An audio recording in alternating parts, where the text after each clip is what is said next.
entonces, en aquel tiempo la iglesia, continuando, aceptaba que el bautismo era una ordenanza salvadora, pero no aceptaba a aquellos que habían sido perseguidos y que habían negado su fe en el Señor. También hubo otros movimientos como el montanismo, que lo tienen ahí en el libro, pero exageró o hizo énfasis en dos doctrinas. La primera, en el Espíritu Santo, y este hombre llegó a tal punto que él dijo que él tenía el Espíritu Santo, que él era prácticamente la encarnación del Espíritu Santo, lo cual fue algo terrible, y él creía en el sacerdocio de todos los verdaderos creyentes y no en las órdenes del ministerio. Tertuliano, que fue uno de los principales padres primitivos, también defendió eso. Y hay algo también interesante. Hubo un énfasis en una cierta cuestión de las disciplinas cristianas, y resulta que Montano, todas estas cosas nos sirven para ver dónde está mucho de la iglesia a día de hoy. Montano dijo que en breve iba a regresar Cristo para comenzar el milenio, y que él iba a regresar en la región de Frigia, más o menos por donde él vivía, y entonces, por lo tanto, los cristianos tenían que estar totalmente separados del mundo. Y Montano hizo una lista que diferenciaba los pecados mortales, es decir, los que traen condenación, y los pecados veniales, es decir, los que son perdonables. Esto comenzó con este hombre, Montano. Y los clérigos tenían que llevar una ética más estricta que el resto de personas, y él decía que si un cristiano se escapaba de negar la fe, él traía condenación total, final, y que los sufrimientos físicos le iban a traer purificación de su espíritu. Entonces ellos eran muy rígidos respecto de la mundalidad, y por este hombre Montano hubo un empuje hacia el movimiento monástico. ¿Qué quiere decir eso? Los monjes. ¿De dónde comenzaron los monjes? Ahí, con Montano. Esta parte de la historia nos permite entender por qué la iglesia popular llegó hasta donde llegó. Ahora, Tertuliano, aunque él estaba ahí, salió de ahí, no aceptó todas las doctrinas de Montano, Tertuliano. Entonces, él dijo que había cierta peligrosidad en las enseñanzas de Montano y muy poca rigurosidad en el cristianismo. Después hubo otra cosa llamado el novicianismo, por un hombre llamado Noviciano, que él se separó del resto de la gente, y él comenzó a hablar de que la iglesia ya no era la verdadera iglesia, y entonces él fue elegido por sus seguidores, y tenemos aquí una división entre las partes del norte de África y las de Asia Menor, y entonces al ver esta división, los montanistas vieron pues esa posibilidad de incrementarse. Ahora, hay mucha más información respecto de sectas y respecto de todas estas corrientes que a veces se les llama herejías, pero hay una dificultad para entenderlas, y es que muchos de sus escritos originales ya no existen. Entonces se vuelve complicado, porque resulta que mucho de lo que nosotros tenemos respecto de estos grupos es lo que escriben los grupos opositores, ¿sí me explico? No lo que ellos mismos escribían. Entonces eso vuelve una dificultad para nosotros para para entender, y esto también nos lleva a ser prejuiciosos. Nosotros al día de hoy podemos tener muchos prejuicios respecto de todos estos movimientos. Podemos pensar y dialogar y discutir, oye, que si ellos, que si esto, que si el otro, bueno, pero si nosotros no tenemos sus ideas originales o sus manuscritos, pues se vuelve complicado discutirlos porque no existen la mayoría. Vamos a suponer, ustedes a lo mejor han escuchado hablar de los metodistas. Si los metodistas dejaran de existir y lo que nosotros supiéramos de los metodistas fuera por los escritos de otros que no fueran metodistas, ¿cómo creen que nosotros veríamos a los metodistas? Ok, eso es exactamente lo que pasa con todos estos grupos de los cuales hemos estudiado, y por eso les dije que no nos íbamos a clavar demasiado en discutir, porque finalmente mucha de la información que tenemos no es la que originalmente ellos escribieron, por eso nos la llevamos ahí con cuidado.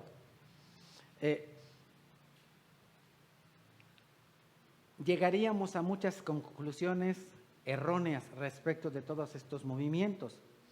Ahora, de nuevo, mientras que al inicio de todo este periodo que estamos estudiando, la iglesia era principalmente judía, después de eso, la iglesia era griega en su mayoría, griegos místicos, griegos tendenciosos, surgieron muchas ideas, muchas teorías. Los cristianos del segundo siglo y del tercero lucharon en un mundo pagano, en un mundo adverso, lucharon en contra de herejías, lucharon en contra de doctrinas corruptas, lucharon dentro de la misma iglesia, y entonces el cristianismo llega al final de una era, de esta era que estamos hablando. Entonces, el Nuevo Testamento nos enseña que la salvación viene por medio de la fe en Jesucristo, que no se requiere nada personalmente o físicamente para la salvación, es lo que nos enseña Pablo en sus cartas, la obra regeneradora del Espíritu Santo, que viene cuando uno confiesa a Cristo como su Señor, que confiesa que Cristo murió, resucitó al tercer día. La fe salvadora es una experiencia con Cristo, es esa relación con Cristo. Todos los hombres somos capaces de venir directamente a Cristo, que no se requiere una institución externa, una obra humana, que no se requiere un sacerdote humano, que no se requieren ritos religiosos, que no se necesita a un hombre capacitado para venir. El cristianismo del Nuevo Testamento también enseña que la iglesia es constituida por las personas que nacen de nuevo. Eso es lo que la Biblia enseña, es lo que creemos, es lo que enseñamos, pero ahora viene algo diferente. ¿Cuál es el cambio? Los oficiales del cuerpo local son pastores y diáconos. El pastor tiene varios nombres en el Nuevo Testamento, se le llama obispo, pastor, presbítero, anciano, ministro. Las ordenanzas eran dos, el bautismo y la Santa Cena. Todas las iglesias estaban a un mismo nivel y cada iglesia tenía autoridad para gobernar sus propios asuntos, sin la necesidad de una intervención externa. Pero cuando llegamos al fin del periodo que estamos estudiando, hay un cambio. La fe pierde su carácter personal. La fe pierde el ser una relación personal, y entonces hay una persona que está encima de la persona y encima de la obra de Cristo. Y entonces Cristo se vuelve parte del sistema. La fe ahora tiene que ser dirigida hacia una institución que se llama la iglesia. Y la salvación no es el resultado del poder regenerador del Espíritu Santo, sino que la salvación viene por los sacramentos del bautismo y de la Santa Cena llamada comunión. Entonces, como los sacerdotes están bajo el control de la iglesia y como la salvación viene por medio de ellos y solamente por medio de ellos, entonces una persona se tenía que unir a la iglesia para ser salvo. ¿Qué es lo? De nuevo, para que una persona fuera salva tenía que unirse a la iglesia, porque ¿quién salvaba? La iglesia. Entonces, eso es lo que dice el obispo Cipriano en el año 250. De pronto nos preguntamos, bueno, ¿y cuándo nació la Iglesia Católica? Es lo que estamos estudiando hoy. Resulta que el obispo Cipriano en el año 250 dice, ningún hombre puede tener a Dios por padre si no tiene a la Iglesia por madre. Entonces, no podemos extrañarnos de que los que niegan su fe en los tiempos de la persecución estaban extremadamente ansiosos por ser perdonados por la iglesia, no por Dios, por la iglesia. Y entonces ellos creían que la salvación sin la iglesia era imposible. Ok, si ustedes se dan cuenta, esto cambia totalmente. ¿Qué fue lo que les dije? Que de acuerdo con el testimonio, de acuerdo que en el Antiguo Testamento la iglesia son las personas, pero ahora, a partir de este momento, la iglesia son las autoridades. Es un cambio totalmente diferente. Y eso es algo que para mí es importante que ustedes vean de este periodo. Y entonces nosotros durante este periodo tenemos que la fe personal es eliminada en algunos casos. Entonces, de acuerdo con los escritos de Ireneo, en el año 200, ahí es a donde, como les comenté hace un momentito, se comienza con el bautismo de los infantes para ser salvos. Entonces, la fe personal se vuelve algo innecesario. No necesito una fe personal, lo que necesito es ir y meterme al agua. Y entonces tenemos a las aguas salvadoras del bautismo. ¿Qué es lo que te salva? Las aguas. Las aguas entonces se convierten en algo poderoso. Las aguas benditas, las aguas salvadoras. La salvación está en las aguas, no en Cristo. La salvación está en las aguas. Entonces, de ahí viene algo que un líder llamado Noviciano se enferma y él teme de su muerte, pero resulta que este líder no había sido bautizado. Nunca había sido bautizado. Y entonces, de ahí se decidió que se iba ya no a sumergir en agua, sino a derramar un poquito de agua.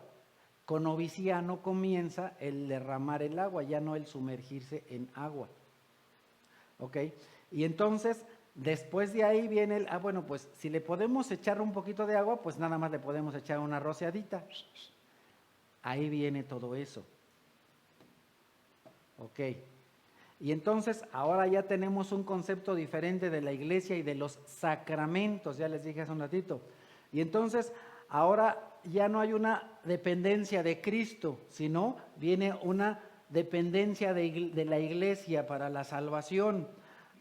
Se modifica el requerir la obediencia a la institución y a recibir los sacramentos. Y entonces la fe sin la iglesia no podía salvar en aquel tiempo. La iglesia y los sacramentos eran los que salvan. La fe, entonces, no era necesaria, por lo tanto, en este esquema nuevo, la fe no es el que salva. Lo que salva son los sacramentos que imparte la iglesia. Ya que tenemos el sacramentalismo, entonces, de nuevo, en el Nuevo Testamento la iglesia es la gente. Los líderes están al mismo nivel que la gente, pero deciden servir a las personas con dones que da Dios. Hay una igualdad entre los pastores, obispos, presbíteros, y eso desaparece. En la iglesia del Nuevo Testamento no había el oficio de obispo y de presbíteros. Los dos nombres describían funciones prácticamente iguales del mismo oficio, pero ahora, cuando comienza el segundo siglo, hay una distinción entre el obispo y los presbíteros. Ok, entonces, en el año 150 se habla de un presidente de los ministros para una sola iglesia. Y entonces ese oficio se desarrolla de tal manera que ahora los presbíteros son los que trabajan para vivir y sirven en la iglesia. Y el obispo es el que trabaja únicamente en la iglesia. Y entonces ahí es a donde comienza a recibirse ese título en el año 150. Y entonces los presbíteros tenían un supervisor, el obispo. Y de tal manera que tenemos líderes así en las diferentes iglesias y tenemos varios presbíteros. Tenemos ahora concilios locales que le van dando autoridad y prestigio a una persona.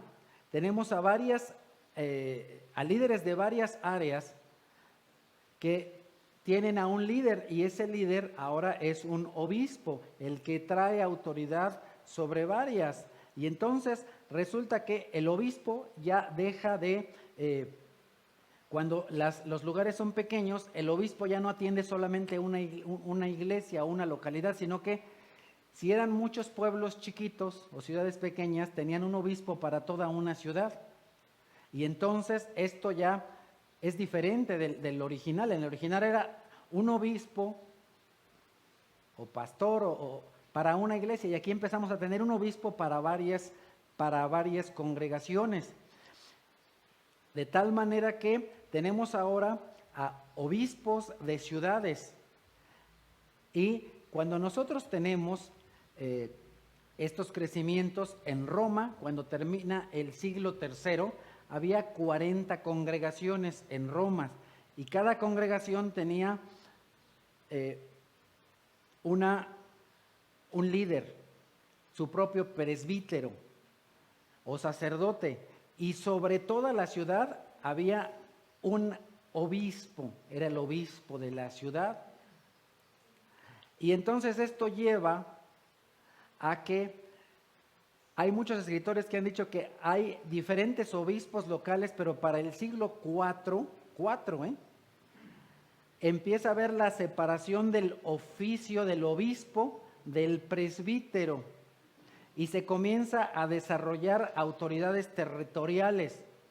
Y entonces a los obispos más fuertes se les da otro título, el título de arzobispo,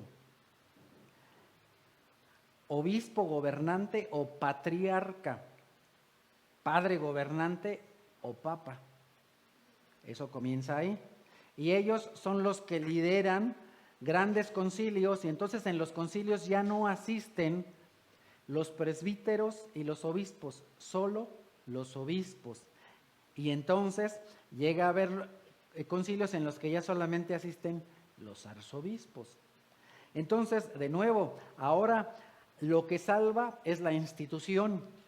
La institución tiene los sacramentos, y ¿quién gobierna los sacramentos? El obispo.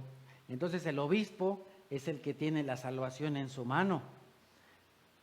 Todo esto es lo que comienza a cambiar. Ahora, llega un momento en el que el obispo Cipriano de Cartago dice, alrededor del año 250, donde está el obispo, está la iglesia, y no hay iglesia si no hay obispo. Ok. ¿Se dan cuenta? Entonces, si nosotros nos preguntamos dónde comenzó, comenzó ahí. Ahí es a donde comienza todo esto. ¿Se recuerdan de la otra frase? Que se debe tener, si una persona no tiene a la iglesia como madre, no tiene a Dios como padre. Ok. Si no hay obispo, no hay iglesia. Ups. Entonces, todo eso comienza ahí. Ahora, la Iglesia Católica Romana todavía no existe. Estamos hablando de todo lo que vino antes. pero si nos preguntamos dónde empezó, ahí empezó. Entonces la naturaleza de la iglesia, enseñada por Cristo y por los apóstoles, está corrompida y está perdida. Y entonces, de nuevo, las ordenanzas se convierten ¿en qué? Sacramentos. Ahora, nosotros vemos que todo esto va cambiando, cambiando, cambiando. Hay literatura, por supuesto, que es muy edificante, que nosotros tenemos durante ese tiempo. Hay literatura que es apologética, es decir, que defiende la fe. Tenemos literatura polémica, ya me estoy yendo un poquito más rápido, que prácticamente estaba combatiendo herejías. Tenemos a varios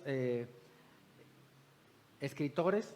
Tenemos a un importante escritor que era Cipriano de Cartago, que hizo mucho por impulsar el oficio de obispo como una autoridad cristiana final, o sea, el más alto era el obispo, y entonces él pensaba en una iglesia universal, compuesta de muchos obispos, que eran los sucesores de los apóstoles, que era lo que les comentaban hace un momentito. Eso comentó aquí. Y aquí hasta donde viene la sucesión apostólica. La sucesión apostólica viene por Cipriano de Cartago. Él es el que impulsa esto. Y ellos dicen que la unidad de todos los obispos constituye la unidad de la iglesia. Solo los que están en comunión con esta unidad son salvos. Los que no están en comunión o en conformidad con esta unidad no son salvos. Por lo tanto, si una persona en cualquier diócesis se rehúsa a ser obediente al obispo, pierde su salvación. Ahora, hay una paradoja interesante acerca de Cipriano. Es interesante que Cipriano decía que todos los obispos eran de igual rango.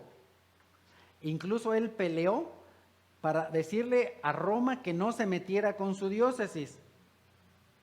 Pero la contradicción estaba en que él decía que la iglesia romana era madre y raíz de la iglesia universal. Entonces, cuando el obispo romano quiso hablar con Cipriano respecto de la validez del bautismo y ejercer autoridad sobre cualquiera, Cipriano negó el derecho de cualquier obispo que se viniera a meter en su diócesis. Entonces, quien corrompió la norma de la autoridad del Nuevo Testamento fue Cipriano de Cartago. De nuevo, la Iglesia Católica no existía. Él fue de los que puso las semillas para que eso sucediera. Entonces las iglesias locales perdieron autoridad porque ahora estaban por encima de alguien más importante. Entonces, ¿por qué se corrompió el cristianismo? ¿Por qué se corrompió? Bueno, primeramente, el paganismo no pudo responder a las necesidades del hombre. El racionalismo no los permitía llegar al cielo. Y entonces los hombres dejaron de creer en supersticiones y en leyendas. Y viene todo este remolino del cristianismo. Y entonces los paganos guardan silencio, pero traen ahí atrás todas sus ideas. El mensaje cristiano es positivo, es eficaz, y entonces todo esto lleva a que la iglesia comience a crecer. Entonces las enseñanzas de Cristo vienen a ser una respuesta para las necesidades espirituales de muchas personas. El amor es algo muy importante y muy fundamental. Entonces, los hombres podían ver en los cristianos algo algo distinto, algo diferente. Los cristianos podían testificar al punto de dar su vida y eso no sucedía en ninguna otra religión de la misma manera. Por lo tanto, viene un crecimiento muy grande. Al haber el crecimiento, viene la corrupción de la pureza original de la iglesia. El crecimiento promueve no solo el crecimiento no solamente promueve a que el cristianismo vaya creciendo y creciendo, o sea, una cosa te lleva a la otra, pero también el poder del obispo, porque si la iglesia es más grande, el obispo tiene poder sobre más personas. Entonces, es interesante ver cómo todo esto se suma con el sacramentalismo. Entonces, un gran número de paganos están a la puerta de las entradas, a las entradas de las puertas cristianas. ¿Para qué? Para poder recibir el sacramento mágico que les va a dar salvación. Entonces, muchas personas paganas son introducidas así al cristianismo. Vienen, no se necesita fe, lo único que se necesita es creer en la iglesia, tener el agua mágica y vámonos para adelante. Entonces, cuando vienen muchas personas no con el no conocimiento del cristianismo, pero sí con el conocimiento del paganismo y son aceptados así, fácil, pues obviamente traen toda su idea. Entonces, ellos esperaban que con rociarles el agua ya fueran buenos cristianos. Ahora, ¿cuál debería ser o por qué cambiaron, mejor dicho, todos los cambios? ¿Por qué ocurrieron los cambios en el cristianismo? Cuando una persona era sometida a tortura física por las autoridades seculares, negaba a Cristo y entregaba las escrituras cristianas para que fueran destruidas. Muchas veces eso sucedió, muchas veces sucedió, y muchos cristianos entonces desertaron del cristianismo.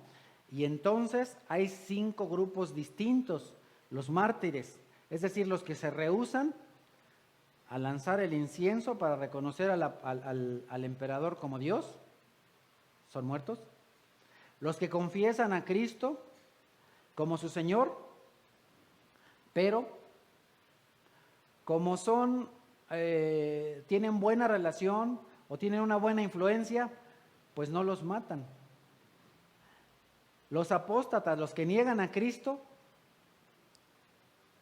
y ofrecen el incienso.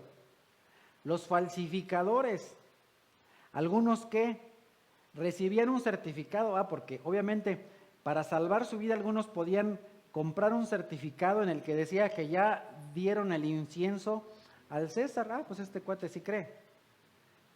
Y entonces renegaban de Cristo, no públicamente, sino se conseguían un papelito como, ya me vacuné, ¿verdad? Aunque no lo habían hecho, ahí está. Y los infieles, los que habían entregado las escrituras para ser quemadas. Entonces, la iglesia ahora se convierte en la institución salvadora. Y ahí tenemos todo este asunto. Tenemos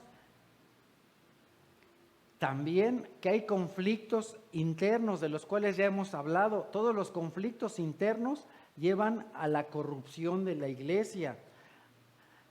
La rivalidad eclesiástica, obviamente cuando un obispo ha sido escogido o puesto, entonces él tiene toda una provincia y van creciendo, pero entre ellos comienza a haber rivalidades.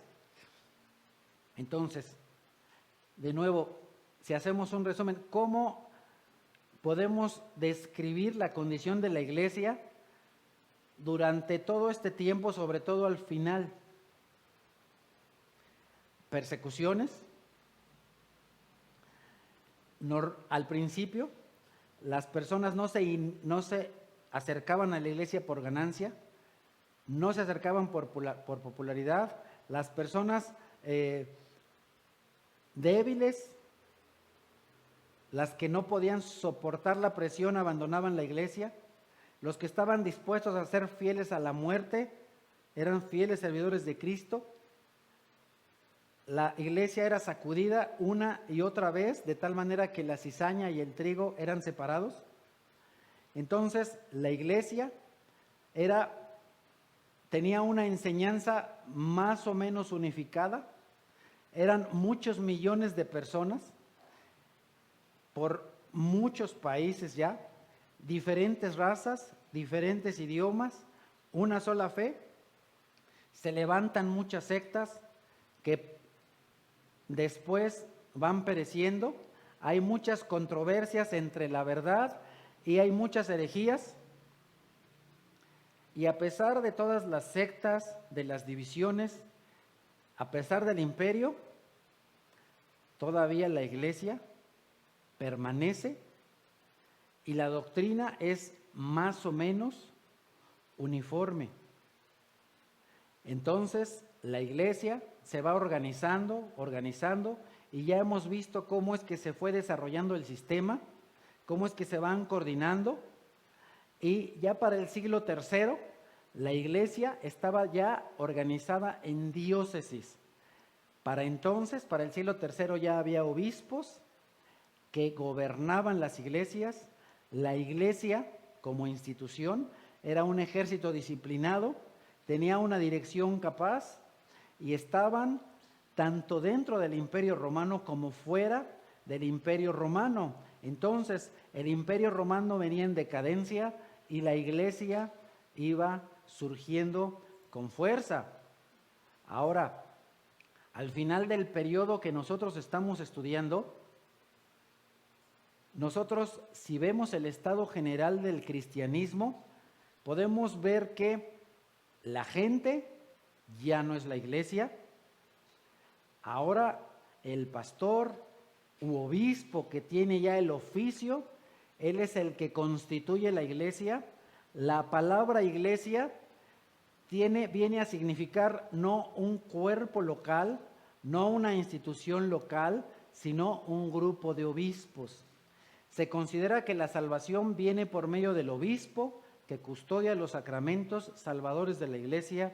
Se cree que solamente él puede administrar los sacramentos, que solamente él puede llevar el bautismo, que solamente él puede traer la medicina de la inmortalidad, la cena o la comunión, que las iglesias y los pastores dejan de ser iguales delante de Dios y ante los hombres. Hay divisiones territoriales a donde se muestra hasta dónde llega el poder de un obispo y el otro. Comienzan a haber obispos fuertes, obispos más débiles.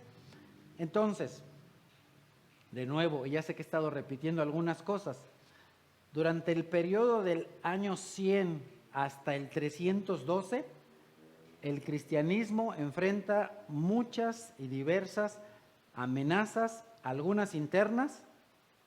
Algunos de estos problemas fueron persecuciones, corrupciones. El cristianismo es afectado por la maquinaria que fue levantada para luchar con esos problemas. Es decir, la cura se volvió una enfermedad.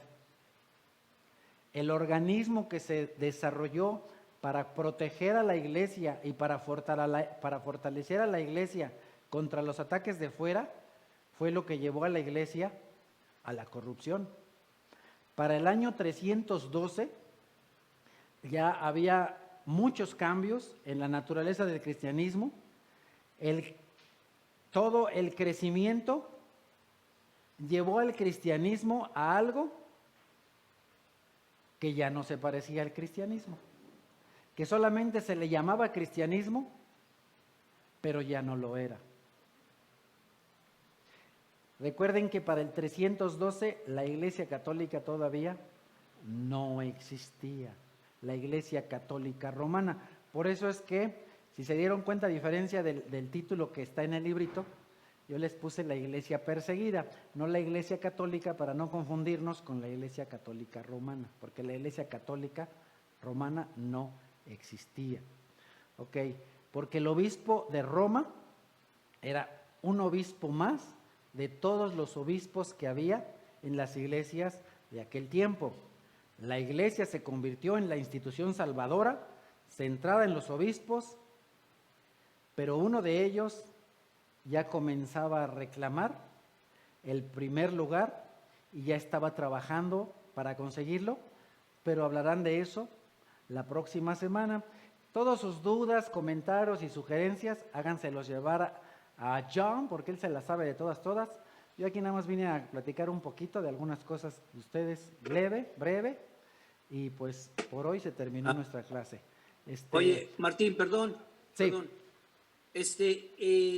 Gracias por la clase, mucha información importante, y no cabe duda que, como tú te diste cuenta con tus investigaciones y tu trabajo, hay mucha información, muchísima información que hay que compartir, y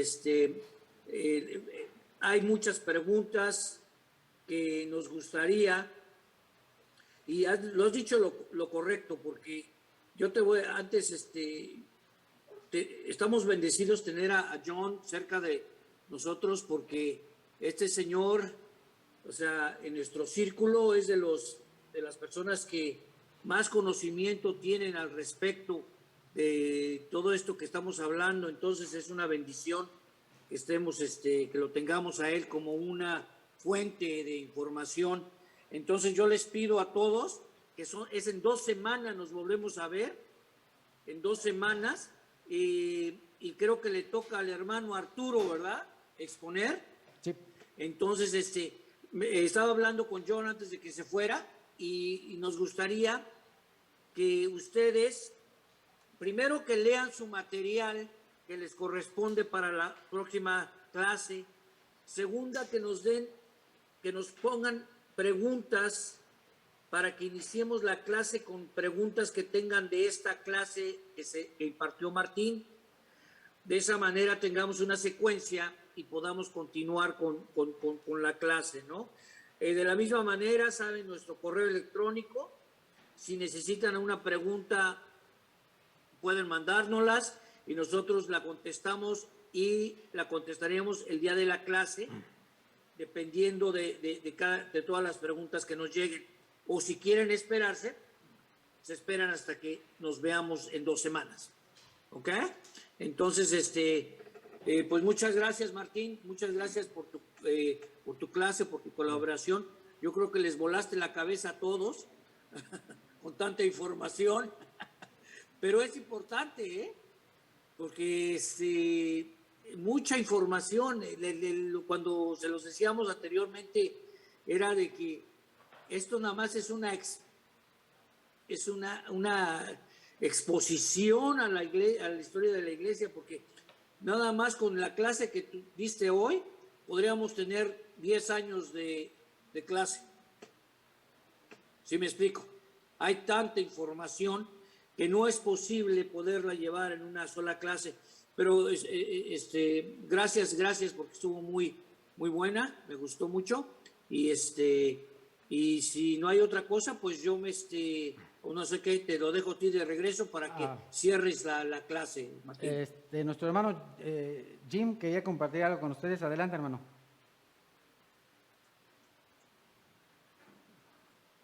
Hizo acá mucho trabajo también, Jim. Ponle o pásame el otro, que quieras.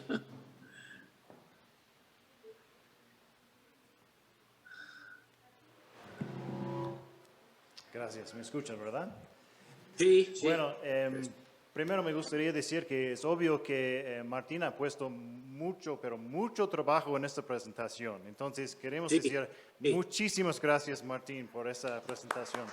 Sí, muchas gracias, Martín. Y creo que cada maestro de cada semana va a tener su estilo diferente, y está bien, es una sorpresa cada 2 semanas, ¿verdad? Entonces, bueno, tengo muchas ganas para ver qué vamos a aprender, ¿no? Hoy en 15.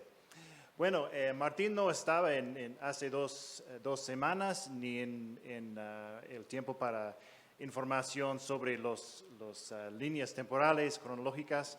Entonces, por eso no hemos hablado de eso en la presentación. Pero si me dan como 5 minutitos, vamos a hacer un resumen de todo eso, ¿ok? Entonces, de la semana, bueno, de la clase de hace 2 semanas, no sé si recuerdan, tenemos una estrella. ¿Qué es la estrella? ¿Nacimiento de Cristo? ¿En qué año? No sabemos. Bueno, más o menos entre 4 y 1, y no hay años 0, ¿verdad? Ok, ¿y la cruz? ¿Qué significa la cruz? Difícil. Muerte y resurrección de nuestro Señor Jesucristo, más o menos 33, ¿verdad? Ok, tenemos una flama. ¿Qué es eso? Ok, no escucho muy bien aquí, pero... Sí, verdad, ok. Entonces, Pentecostés, ¿verdad? Cuando tenemos el Espíritu Santo en la iglesia. Ok, tenemos un ladrillo. Ok, es la caída de Jerusalén en el año 70, ¿verdad? Ok, tenemos 2 líneas separadas, ok, de una razón diferente, proporción diferente, ok. Aquí está la clase de hoy, aquí está enfrente, ¿ok? Entonces, a ver, empezamos con el rollo que representa el fin del Nuevo Testamento. No sabemos el año, más o menos entre como 70 a 100, no sabemos, ¿ok? Y después 100 años. Primero tenemos Policarpo. ¿Cómo murió?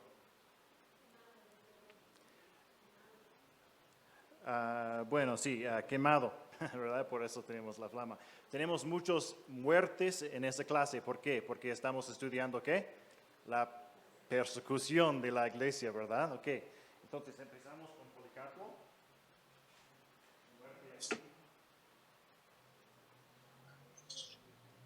No tenemos todo, nada más algunas cosas claves para recordar, ¿no? Algunas fechas, eso es 155, Policarpo. Muerte de otra persona, Justino, ¿verdad? Justino, mártir, decimos, por espada, okay, decapitado, en el año 165, más o menos.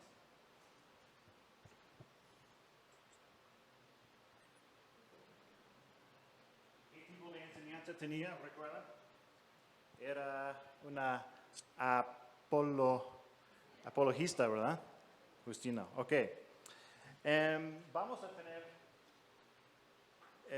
otra cosa en toda la línea. Tenemos algunos guadañas, y esos son como pandemias.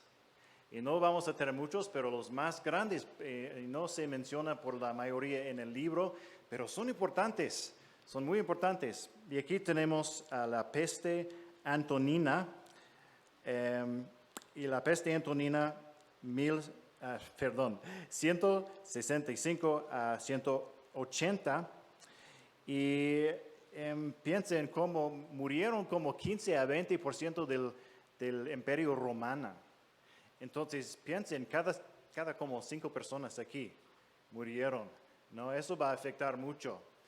Y por el tamaño, eso fue uno de las pandemias más como pequeñas de 5 de que vamos a hablar, pero bastante grande, ¿verdad?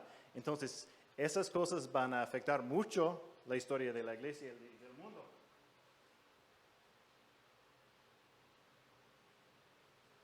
Ok, 200. Y después tenemos Ireneo. Y no sabemos exactamente cómo murió, pero tengo aquí su obra más famosa, Contra las herejías, ¿verdad? Ok, su muerte más o menos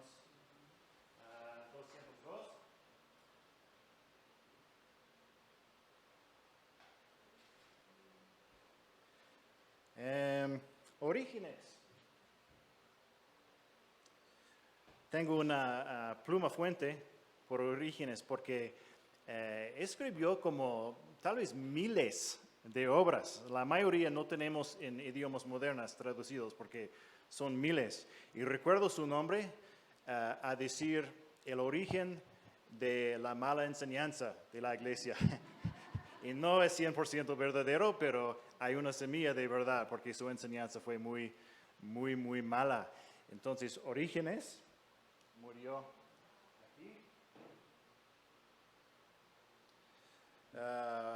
Y hoy en 15 vamos a hablar de Constantino. ¿Cómo se llama ese símbolo? ¿Pueden ver? ¿Alguien sabe? Nadie. El crismón. Crismón se llama. Vamos a hablar más de eso hoy en 15. A ver. Aquí está.